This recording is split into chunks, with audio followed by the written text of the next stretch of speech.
मिरन्धस्य ज्ञानञ्जनशलाकया चक्षुरुन्मीलितं येन तस्मै श्रीगुरुवे नमः। श्रीगौराङ्ग नित्यानन्द श्री अद्वैतचन्द्र गदाधर श्रीवासादि गौरभक्तवृन्द वाञ्छाकल्पतरुभ्यश्च कृपा सिन्धुभ्येव च पतितानां पावनेभ्यो वैष्णवेभ्यो नमो नमः। हरे कृष्णा कृष्णा कृष्णा हरे हरे, हरे राम राम राम हरे हरे। तो श्री श्री राधा रस सुधा निधि में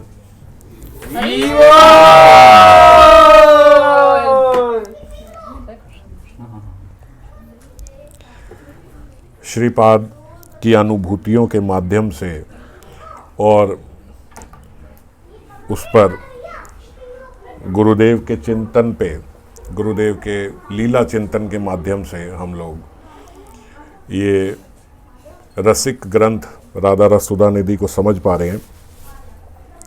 पिछले श्लोक में यमुना पुलिन पर रास रसिक के साथ श्री रासेश्वरी किशोरी जी के मधुर मिलन और उनके पुलिन विहार की मधुर लीला का स्फुरण प्राप्त हुआ श्रीपाद को।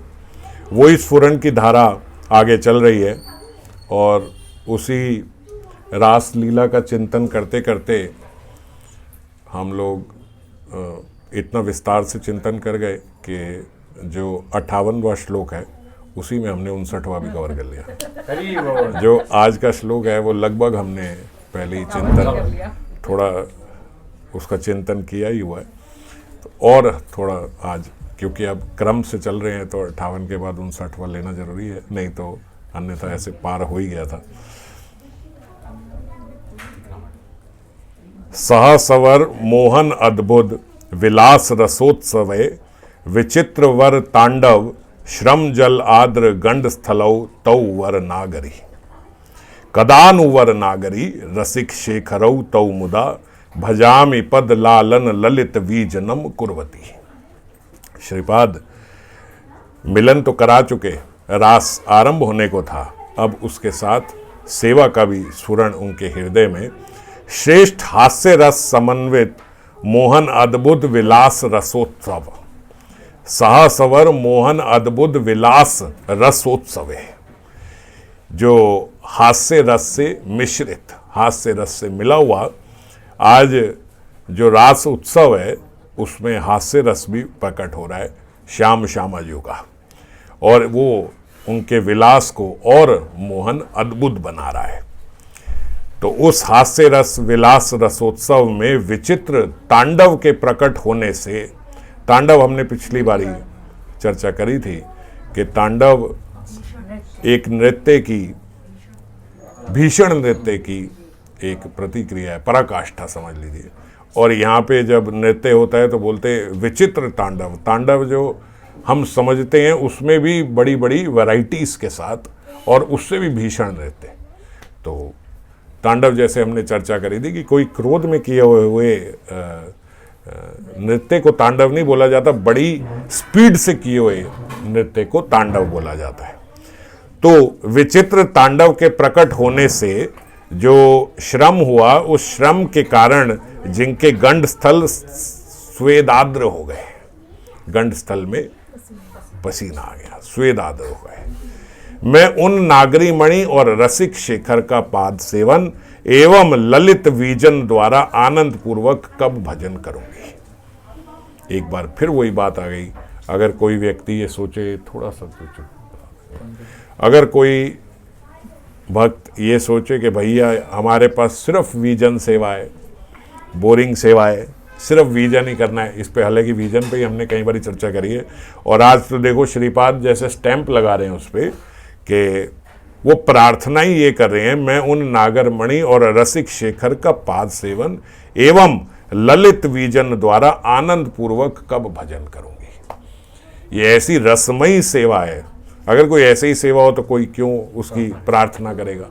तो लालसामयी प्रार्थना किस बात की, कि मैं कब विजन करूंगी। इतना आनंद है विजन की सेवा में। बाबा बता रहे श्रीपाद का स्फुरणगत आस्वादन जो है ये अति विचित्र है, बड़ा वैरायटीफुल है ये जो है। और अजीब को भी विचित्र बोला जाता है, लेकिन यहाँ पे वैरायटी के लिए बोल रहे हैं कि इनके इसमें बहुत वैरायटी है इनके स्फुरण में। फिर स्फुरण के अभाव में चित्त विक्षेप जब होता है और तो उनके हृदय से लालसामयी प्रार्थनाएं निकलती हैं। प्रार्थनाएं अनुभूति के रस से युक्त होती हैं, ऐसी सूखी प्रार्थना नहीं। हम लोग तो अगर माथा टेकेंगे आगे जाएंगे और विग्रह हो भगवान कृपा करना, जय हो जय हो जय हो जय हो जय हो भगवान आपकी जय हो जय हो, कृपा करना कृपा करना कृपा करना, बस ज़्यादा से ज़्यादा। क्यों? क्योंकि हमारे गुरुजनों का आदेश है कि भैया मांगना नहीं चाहिए भगवान से, तो भगवान है सब जानते हैं, जो श्रेष्ठ होगा आपको देंगे। अब नहीं मांगना तो क्या करें, ठीक है महाराज कृपा करो, जय हो जय हो जय हो, कृपा करो, बस यही करके। तो ये जो प्रार्थना है ये लालसामयी प्रार्थना नहीं है, शुष्क प्रार्थना है, ऐसे प्रार्थना। और श्रीपाद की प्रार्थनाएं अनुभूति के रस से युक्त है। रसगुल्ला हो, चाशनी ना हो उसमें, तो क्या फायदा ऐसे रसगुल्ले का, वह निचोड़ा हुआ रसगुल्ला है। लेकिन उनका जो है लालसामयी रस से युक्त है। लालसामयी समझो जैसे एक व्यक्ति घर आपके घर में नहीं रहता, बाहर वाला है, अब वो घर के बाहर खड़ा है, तो उसकी प्रार्थना क्या होगी, हे भगवान, हे मालिक कृपा करो मेरे को घर के अंदर आने दो, कृपा करो मैं घर के अंदर आ जाऊं, कृपा करो कृपा करो। बड़ी कृपा कर दी, घर के अंदर भी बैठ गए तो बड़ी बात हो गई भैया। अभी अभी तो प्रार्थना कर करके घर के भीतर आए, अब क्या करें, अब बैठे हैं भाई, बड़ी बात हो गई, घर के अंदर आ गए, बस यही है। तो प्रार्थना क्या थी, यही प्रार्थना थी, बस घर के अंदर किसी तरीके से घर के अंदर आ जाए, करके कृपा करो महाराज, दरवाजा खोल दो, किसी आज गेट खुल जाए, आज दरवाजा खुल जाए, अंदर प्रवेश कर दो, कर दिया। एक ये प्रार्थना का स्तर है। और एक व्यक्ति जो अंदर बैठा है उसकी प्रार्थना क्या होंगी, जैसे जो घर के भीतर रहने वाले लोग हैं उनकी क्या होगी, जो बच्चे हैं या जो पति है पत्नी है, वो सब क्या पति क्या प्रार्थना, आज भैया वो पिज्ज़ा बना देना, वो बढ़िया चीज़ वाला जो आपने पिछले, आज वो शाही पनीर बना दे, वो वाला शाही पनीर नहीं, वो वाला शाही पनीर, देखो घर में अलग अलग, वो वाला, वो जो आपने तंदूरी शाही पनीर बनाया था वो वाला, वो वैसा, वो नमक कम मत डालना, वो ये डालना, वो इसको बोलते लालसामयी प्रार्थना। समझ गए, रस है, क्योंकि बड़ा कुछ देखा है, बड़ा कुछ चखा हुआ है, बड़ी सारी अनुभूति हुई है, नहीं ये वाला नहीं, वो वाला नहीं, ये वाला नहीं, वो वाला। जो बेचारा बाहर से आया उसको कहो ये लो शाही पनीर, वो महाराज जो पनीर कच्चा पनीर दे दो वो खा के भी खुश है। तो अभी तो कुछ देखी नहीं, दुनिया ही नहीं देखी, कोई अनुभूति नहीं, भैया जो दे रहे हो यही है। समझ गए। तो प्रार्थना में और लालसामयी प्रार्थना में ये फर्क है। लालसामयी प्रार्थना वाले को अनुभूतियां हुई हैं, जानता है, तो जो अनुभूति के रस से युक्त है उसकी प्रार्थना का स्टैंडर्ड अलग ही होता है, उसने चखा हुआ है, आज ये वाली सेवा चाहिए, अब ये वाली सेवा चाहिए, अब ये वाली नहीं, ये वाली। अब ऐसे नहीं, आप जब किशोरी जी, जब आप श्याम सुंदर की गोद में बैठी होंगी तब आपका पाद सेवन करना। बताओ भाई, ऐसे नहीं कि किशोरी जी आप वहां जावत में बैठी हो, मैं नीचे बैठा पाद नहीं, वो वाली नहीं। आप जब श्याम सुंदर की गोद में बैठी होगी और श्याम सुंदर की गोद में बैठ के भी जब आपको सेवा की अभिलाषा होगी तो मैं वहां आपके चरण सम्मान कर, ये होती लालसामयी प्रार्थना। ये वो ऐसे ऐसे ऐसे वाली प्रार्थना करनी है मेरे को। हमारे होगे तो हम किशोरी आपके बस चरणों के दर्शन हो जाए एक बार चरण देखे, तो क्योंकि अनुभव नहीं है, तो तभी लालसामयी श्रीपाद की प्रार्थना है। और श्रीपाद की तो क्या स्फूर्ति बाबा बता रहे हैं, और क्या स्फूर्ति में विराम, उनके अनुभव का कोई अभाव ही नहीं है। स्फूर्ति के विराम में भी ऐसी ऐसी लालसामयी प्रार्थना, और स्फूर्ति में तो स्फुरणों को लीलाओं का हो रहा है, साक्षात वहाँ पे सेवा ही कर रहे हैं। तो जो भजन में कुछ अग्रसर होते हैं उनके पास थोड़ी बहुत अनुभव परंपरा रहती है, अनुभव की परंपरा है, चले जा रहा है अनुभव, आज ये हुआ, कल ये हुआ, कल ये हुआ, परसों ये हुआ। जो थोड़ा बहुत भजन में अग्रसर होंगे, जो थोड़ा बहुत भजन में रस ढूंढेंगे, जो जिनको भजन में रस आता है उनके भीतर एक ऐसी कोई ना कोई अनुभूति जरूर होगी। और बल्कि मैं तो कितनी बार ये बात बोली कि भक्त को थोड़ा सेंसिटिव होना चाहिए, सेंसिटिव होना चाहिए भगवान की अनुभूति प्राप्त करने के लिए, भगवान की कृपा के प्रति। ऐसे नहीं सोचो कि भाई ये होगा, बाई चांस हो गया होगा, बाई चांस नहीं होता। मंदिर बंद होने लगा था, आप गए और पुजारी जी ने फिर एक बारी पर्दा खोल दिया, आपने दर्शन किया और फिर पर्दा बंद कर दिया, और आप बोलो मैं गया था, वो तो बाई चांस पता नहीं पुजारी जी को क्या हुआ, उन्होंने एकदम गलती से शायद पर्दा खोल दिया और बंद कर दिया और मुझे दर्शन हो गए। ये सूखा व्यक्ति है। और कोई थोड़ा सेंसिटिव व्यक्ति होगा, वो जाएगा, वो बोलेगा कि ठाकुर जी की कृपा हुई है, आज वो मुझे दर्शन कराना चाहते थे, मैं तो निखट्टू एकदम लेट पहुंचा था, मगर ठाकुर जी ने ऐसी कृपा करी कि पता नहीं क्या पुजारी जी के भीतर डाला, उन्होंने एक बार दोबारा पर्दा खोल के मुझे करा दिया। अब ये अनुभूति का रस लेके आया एक व्यक्ति, और दूसरा बाई चांस करता हुआ यहाँ पे आ गया, ऐसे हो गया। तो ऐसे होता है कि भैया मैंने कुछ पता नहीं ऐसे हो गया, बाई चांस उनके दिमाग से हो गया। या और कोई दुष्ट होगा तो वो बोलेगा तो पुजारी जी ने मुझे देखा तो वो जानते हैं भैया, फिर उन्होंने एकदम मेरे को देख के पर्दा खोल दिया, और तुम्हें देख के नहीं बोलेगा, मेरे को देख के एकदम उन्होंने बोला। ये और दुष्टता है।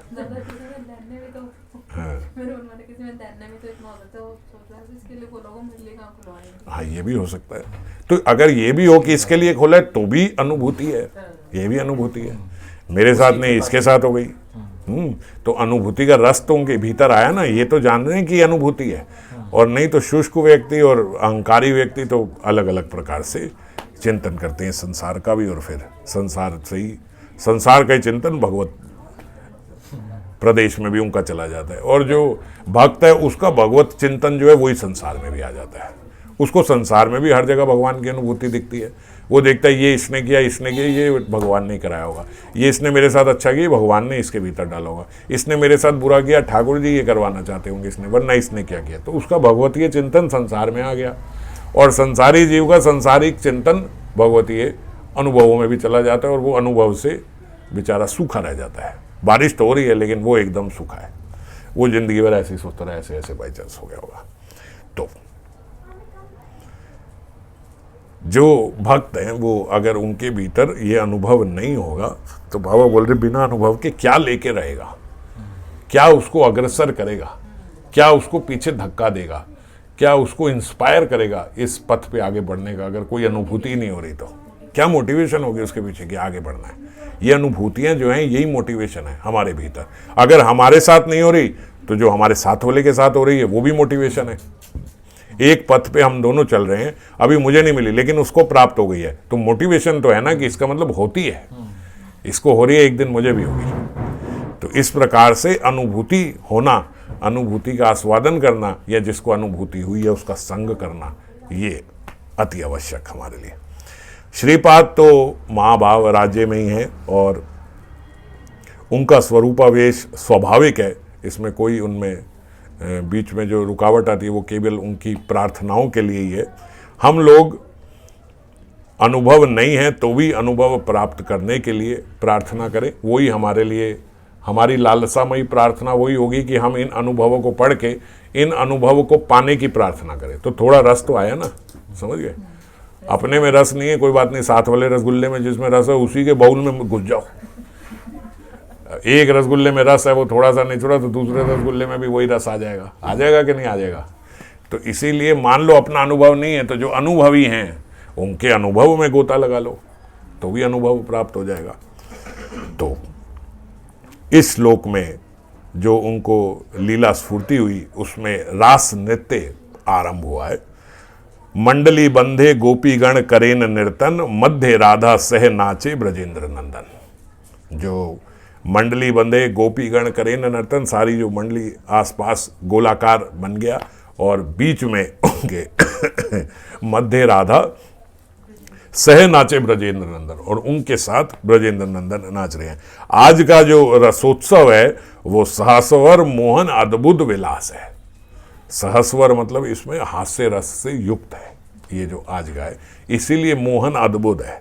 हास्य रस की क्या बात हो रही है आज भैया, ये जो रास हो रहा है इसमें क्या हास्य रस हो रहा है। रास तो नृत्य है, जैसे हमने पिछली बारी चर्चा करी थी, तो इस नृत्य में इतना हास्य कैसे हो रहा है। बोले हास्य इसलिए हो रहा है क्योंकि किशोरी जी जब अपनी गोपीगण के मध्य में आई और श्याम सुंदर मध्य में आए, तो श्याम सुंदर तो नागर राज हैं, तो उन्होंने अपनी हीरोइक डीड दिखाने के लिए एक नृत्य करके दिखाया। अभी किशोरी जी खड़ी हैं और श्याम सुंदर जैसे मान लो घूम के ऐसे आके उनके दोनों तरफ तीनों तरफ 3-4-5 चक्कर लगा के आके खड़े हुए, और जो वो खड़े हुए तो किशोरी जी भी 3-4 चक्कर लगा के आके साथ में खड़ी हुई, और जो ये हुआ तो बोले ललिता सखी आ गई एज अ जज। अब दोनों के बीच में कंपटीशन हो रहा है, एक स्टेप श्याम सुंदर करते, एक स्टेप किशोरी जी करते, एक स्टेप श्याम सुंदर करते, एक, और करते करते करते करते बढ़ते बढ़ते बढ़ते बढ़ते जैसे हमारे कीर्तन की म्यूजिक की स्पीड तेज होती जाती ऐसे करते करते करते करते दोनों की स्पीड बहुत तेज हो गई। और बहुत तेज होने के बाद तो बहुत, जब ये अभी मैं आगे तक बोलिए, इसके बीच पहले हास्य रस है, जब वो नृत्य कर रही हैं और वो नृत्य कर रही हैं और फिर वो नृत्य कर रही हैं और फिर जो कंपटीशन हो रहा है उसमें सखियों को हास्य रस मिल रहा है, और एक दूसरे के आनंद को देख के एक दूसरे, क्योंकि अब दोनों इकट्ठे नहीं कर रहे हैं, जब दोनों इकट्ठे कर रहे हैं तो समय नहीं है दूसरे का नृत्य देखने के लिए, उस समय तो दोनों कर रहे हैं, लेकिन जब एक कपल डांस कर रहे हैं तो दुनिया देख रही है, मगर एक एक करके डांस कर रहे हैं तो दोनों एक दूसरे को देख रहे हैं, तो दोनों परस्पर के रात्याख्य भाव से उदित नृत्य गीत आदि परस्पर का चित्त मन विमोहित कर अंतस में चमत्कारित्व जगा रहे हैं, एक दूसरे को परस्पर एक दूसरे को देख के चमत्कारित हो रहे हैं। कैसा नृत्य किशोर श्याम सुंदर कर रहे हैं उनको देख के किशोरी जी चमत्कारित हो रही हैं, कैसा नृत्य किशोरी जी कर रही हैं उनको देख के श्याम सुंदर चमत्कारित हो रहे हैं, और फिर उन्हीं के जैसा उनसे अच्छा करने लगते हैं तो बोलते श्याम सुंदर ज्यादा हास्य रस का विषय बन रहे हैं, क्योंकि वो किशोरी जी को देख के वो फॉलो करने की कोशिश कर रहे हैं और वो उसमें उतने एक्सपर्ट नहीं है, इतने निपुण नहीं है वो किशोरी जी के वो स्टेप्स कर ले, तो बोलते क्योंकि वो उनको देख के अपना छोड़ के उनके जैसा करने का प्रयास कर रहे हैं, इसीलिए वो हास्य रस का विषय बन रहे हैं सबके लिए, किशोरी जी के लिए। और बाद में फिर बढ़ते बढ़ते बढ़ते बढ़ते जब ये चलता है, बोलते जब आपस में कंपटीशन चलता है, किशोरी जी ने किया, श्याम सुंदर ने किया, उन्होंने किया और करते करते करते करते फिर युगल नृत्य हो गया, फिर दोनों नृत्य करने लगे, अब हार जीत वार जीत सब रह गई, और उसके बाद उन दोनों का नृत्य विलास आरंभ हो गया।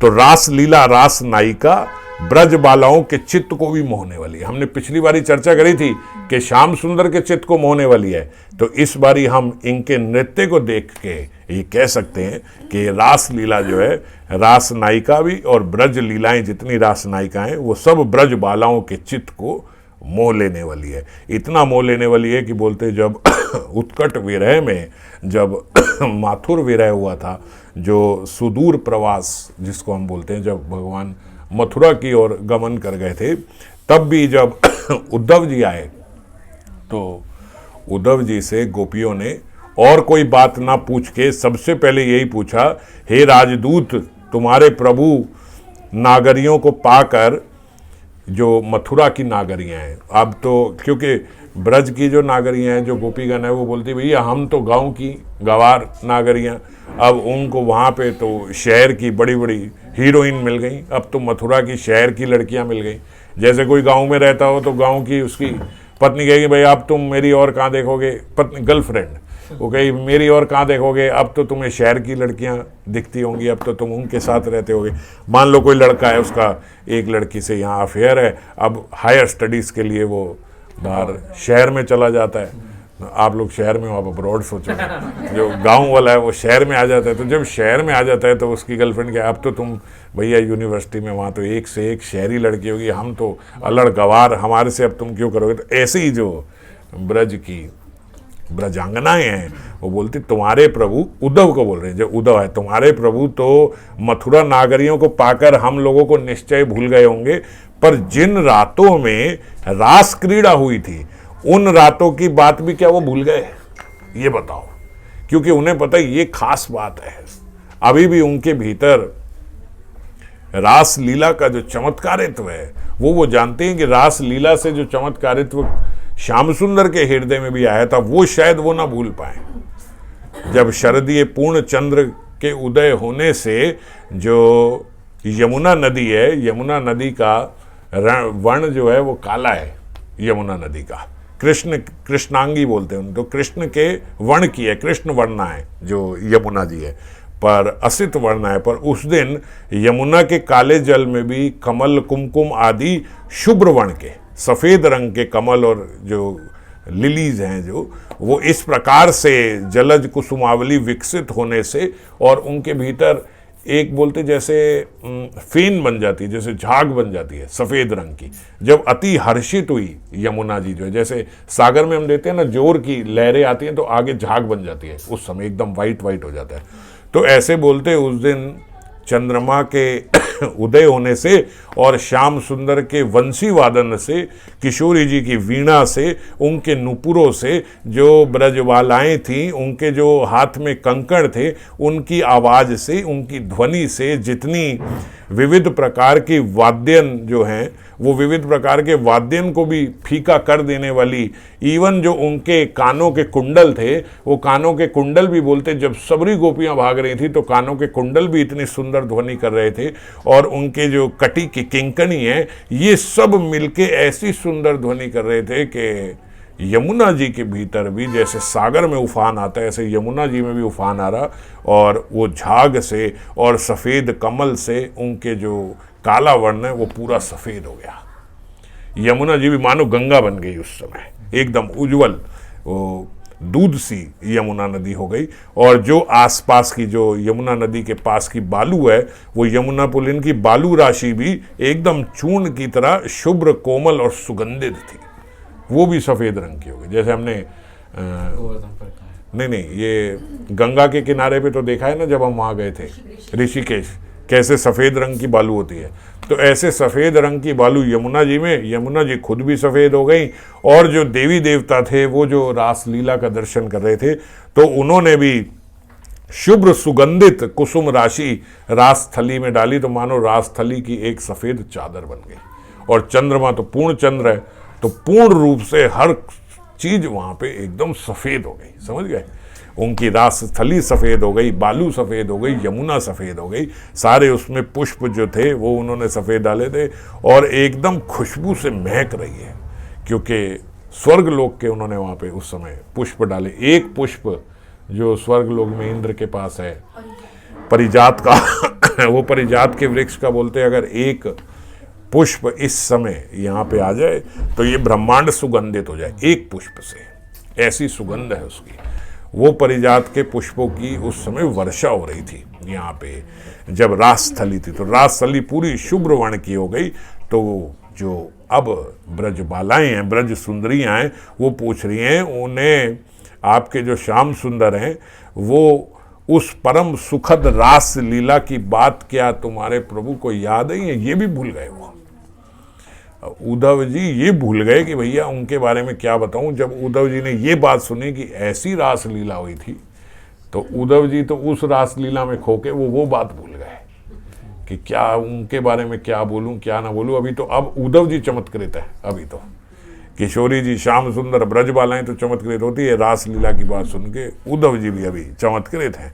श्लोक में विलास शब्द आया, सहस्वर मोहन अद्भुत विलास रसोत्सव है, तो ये विलास इसमें कहाँ से बीच में आ गए? तो इसको बाबा बता रहे हैं कि विलास शब्द जो है इसका अर्थ केवल संभोग रस ही नहीं है। विलास जो है वो अलग अलग प्रकार से, जैसे भ्रूभंगिमाओं का भी विलास होता है, चलने का भी, उनकी जो चलने की कला है उसको भी विलास बोलते हैं। जिस आसन पे जिस प्रकार से बैठे हैं, जिस प्रकार से उनका मुख दिख रहा है, नेत्र आदि जिस प्रकार से चंचल हो रहे हैं, इनकी जो सारी तात्कालिक वैशिष्ट्यता है उसको भी विलास बोला जाता है, उसको विलास कहते हैं। सस्मित जो भू विलास है, जो मध्य चल उनके कुछ पट जो दिख रहे हैं वो भी विलास है। और कुंडलय गर्ग गंड लौलय, जो उनके कुंडल जो हैं ये गंड लौलय में जो बज रहे हैं ये भी विलास है। ये कुंडलों का विलास है, वो कटी का विलास है, वो नेत्रों का विलास है, वो भूभंगिमाओं का विलास है, वो मुख का विलास है। आप समझ रहे हो? तो इसीलिए इन विशिष्टताओं को भी विलास शब्द से संबोधित किया जाता है। स्वर्ण दर्पण की तरह उनके जो गंड स्थल हैं उस पे ये चंचल जो मणिकुंडल हैं उनकी जो आभा, जो प्रभा उसमें झिलमिला रही है, क्योंकि स्वर्ण दर्पण है, जो उनकी स्किन है वो एकदम चिकनी स्वर्ण दर्पण की तरह, जैसे गोल्ड का शीशा हो ऐसा, और उस पे जब कुंडल की आभा पड़ रही है तो उससे जो रिफ्लेक्शन, जो लावण्य निकल रहा है, वो उनके कुंडलों का विलास है, वो उनके गंड स्थलों का विलास है। उनके मुख मंडल पर स्वेद बिंदु ऐसे मालूम होता है जैसे स्वर्ण दर्पण पर मुक्ता आ गए हो, जैसे स्वर्ण दर्पण पर मोती आ गए हो। हमारी तरह गंदा बदबूदार पसीना नहीं है, इसीलिए स्वेद बोला जाता है। मुक्ताओं की तरह स्वेद उनके भीतर आता है। ये जितना हमारे शरीर से जगह जगह से, हमारे शरीर से जगह जगह, हमारे शरीर से तो हर जगह से मलमूत्र ही निकलता है, जो भी भीतर से 9 द्वारों में से जो निकलता है मलमूत्र निकलता है। पर ये तो अगर हम स्वर्ग लोक में चले जाएं तो मलमूत्र तो वहाँ भी नहीं निकलता, और ये तो फिर गोलोक के ब्रजंगनाओं की बात हो रही है, टॉप मोस्ट की। ये तो एक स्टेप ऊपर चले जाओ तो ये चीज़ खत्म हो जाती है, मलमूत्र का त्याग तो वहाँ भी नहीं होता। तो विचित्र वर तांडव श्रम जल आद्र गंड स्थलाओ, जो विचित्र मधुर नृत्य में रासेश्वरी और रसिक शेखर के गंड स्थल श्रम जल से आर्द्र हो गए हैं। समझ गए? विचित्र वर तांडव श्रम जल आर्द्र गंड स्थलाओ, श्रम जल आर्द्र गंड स्थल, उनके गंड स्थल श्रम जल से आर्द्र हैं, श्रम जल से थोड़े मॉइस्ट हैं उनके जो गंड स्थल हैं। स्मरण निष्ठ साधक, बाबा बोलते, साधक को स्मरण के समय ऐसा लगता है कि वो स्मरण नहीं कर रहा है, साक्षात सेवा कर रहा है। जैसे हम लोग कई बार स्वप्न देखते हैं तो स्वप्न में ऐसा प्रतीत होता है जैसे साक्षात हुआ, ऐसा नहीं लगता है कि मैं सपना देख रहा हूं उस समय। बाद में ये तो समझ में आती है कि वो सपना था। तो स्फुरण में जब विराम आता है तब हाहाकार, आहा ये असल नहीं था क्या। और स्फुरण की जो इंटेंसिटी है वो तो स्वप्न से बहुत आगे है। स्वप्न तो सोते हुए जीव देखता है, स्फुरण तो जागते हुए होता है। तो ये इसकी जो इंटेंसिटी है, हम जो स्वप्न में हमें लगता है कि हम ही कर रहे थे, वो इंटेंसिटी से कई गुना ज्यादा स्फुरण में लगता है कि हम हैं। तो इसीलिए वो तो साक्षात ऐसे जैसे मैं ही हूं। अगर आप कहते हो स्वप्न में ऐसे लगता है कि बिल्कुल मैं ही था, जैसे स्वप्न में कोई भयानक हमने स्वप्न देखा तो एकदम चौंक के उड़ गए, तो तब अच्छा शुक्र है ये सपना था, है ना। या स्वप्न में हमने देख लिया किसी अपने निकट वाले की मृत्यु हो गई तो एकदम घबरा के उठे, तो अच्छा ये स्वप्न था, क्यों उस समय लगता है एकदम सच था। और उससे कई गुना ज्यादा स्फुरण में लगता है। स्फुरण में तो इस मात्रा में लगता है कि मान लो आप स्फुरण में पिचकारी खेल रहे हो, तो जब आंख खुली तो देखा कि पिचकारी पड़ी हुई है हमारे ऊपर, इतना रियल है। आप वहां पे होली के रंग उछाल रहे हो, जब आपने यहाँ आंख खोला तो यहाँ रंग गिरा हुआ है, इतना रियल है।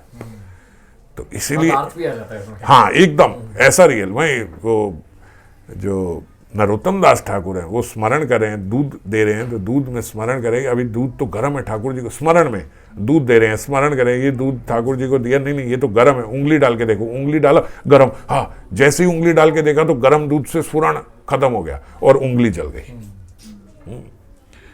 रघुनाथ दास गोस्वामी पाद स्मरण करें, स्मरण में किशोरी जी ने उनको खीर दी, वो स्मरण में जो खीर दी वो उन्होंने खा ली। जब स्मरण, अगले दिन पेट खराब हो गया। जो व्यक्ति केवल इतनी सी छाछ पीता हो, 24 घंटे में सिर्फ एक बार इतनी सी छाछ, उसको खीर खिला दो। जैसे हम मान लो निर्जला रख के अगले दिन कुछ खा लेते हैं तो पेट खराब हो जाता है। तो ऐसे, अब वो तो आजीवन ऐसे रहे हैं, और जो आजीवन ऐसे रहो तो फिर पाचन शक्ति तो गई बिल्कुल, क्योंकि आप तो बस इतना सा वो, अब उनको खीर खिला दो, वो भी ब्रज की किशोरी जी के हाथ की बनी हुई। भैया उसमें तो मेवा बादाम काजू क्या क्या नहीं होगा, है जो हमें पता भी नहीं है, वो सब चीजें होंगी उसमें।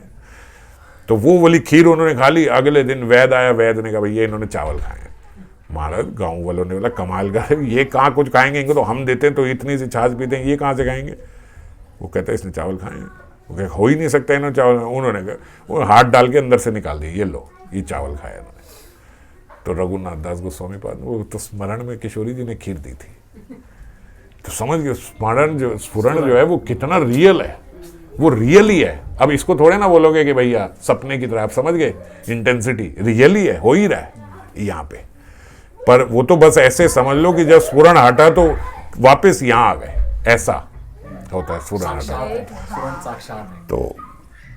तो स्मरण के समय ये बात नहीं रहती, जो स्मरण के समय तो साक्षात सेवा। अब रास नृत्य जो श्रीपाद देख रहे हैं उस रास नृत्य का अवसान हो गया और नृत्य के अंत में रत्न सिंहासन पर बैठकर श्री राधा माधव विश्राम सुख भोग रहे हैं।